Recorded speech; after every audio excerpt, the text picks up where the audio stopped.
Hi guys, welcome back to my channel. My name is Baba Anand and today we are continuing our education on preconception care.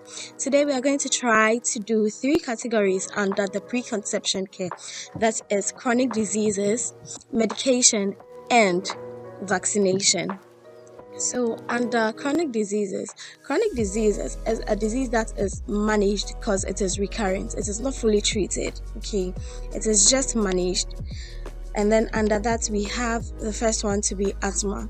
So if you have asthma, you try as much as possible to avoid your allergens, okay? These allergens may be dust, pollen, animal fare, certain foods, certain spices, whatever you're allergic to, you have to know them and try as much as possible to avoid them so that you don't get as much triggers as you would have if you came into contact with these allergens, okay? The next one we are going to be talking about is diabetes. If you have diabetes and you're considering to get pregnant, you have to be religious with your medication. You have to take your medications as prescribed by the physician, okay? And then you do your frequent glucose checks, frequent urine check to see if your blood sugar and protein are really being managed, okay? You also have to consider taking multivitamins, okay, especially folic acid. The next one we are going to talk about is heart disorders. If you have hypertension, most especially, you need to be counseled. You need to be counseled in relation to pre-eclampsia and eclampsia, because if you already have a heart condition and you get pregnant, because the blood volume increases, you are at higher risk of getting pre-eclampsia or eclampsia.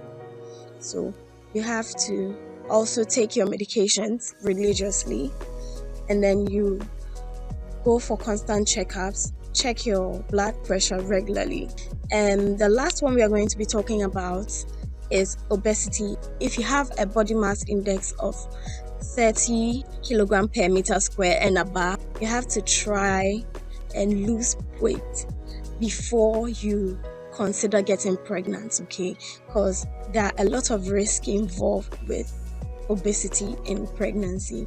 So you have to try and lose weight. And besides, if you get pregnant, it's not advisable to lose weight when you are pregnant, okay?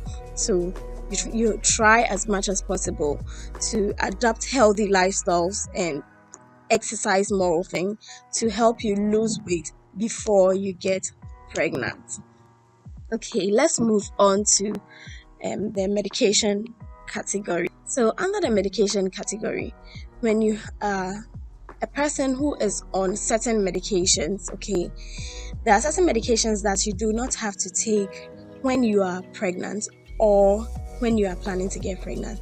These medications are mostly over-the-counter medications. When you're pregnant, every medication that you take, you have to consider your physician, or if you are considering getting pregnant, you have to consider your physician.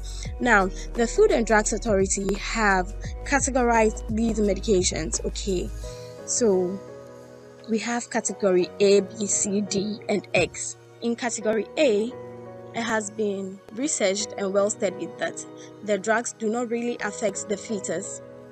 In category B, there has been animal research. The drugs have been tested on animals, and there have been proofs, they have proved that the drugs do not affect the fetus.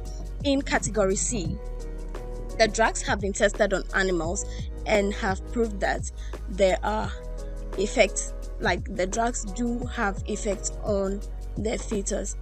In category D, there are positive evidence on human and animal or animal that the drugs have adverse effects on the fetus. So in category X, there are evidences and proofs, positive evidences that the drugs do affect developmental growth of the fetuses. So please read the leaflets in the medication box before you take them, please and please. Okay, so on vaccinations, you have to take all your vaccinations.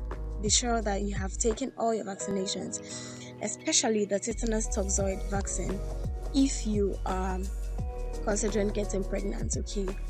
Yes, so that is all for today. My name is Baba Anan, and please subscribe to my channel. Please comment, like, share. Let's interact. If you have any questions, please do ask in the comment section so that um, we address them and we settle our misunderstandings. Thank you very much. Bye.